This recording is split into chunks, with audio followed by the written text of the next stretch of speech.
Tropical Trail hosted its 224th partner event in Laredo.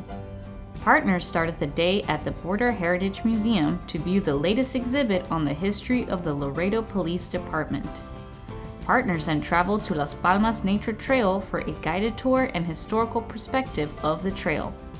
Currently, it is under the care of the historic Azteca neighborhood and other local organizations. To beat the heat, the group made a visit to the Laredo Water Museum, which focuses on the waterways and challenges of the Rio Grande. Every partner event includes lunch, and this time, Texas Tropical Trail and its partners had a tasty lunch at La India Packing Company. It was a good day filled with heritage, history, and memories. See you at the next partner event. Visit thetropicaltraveler.com for more information.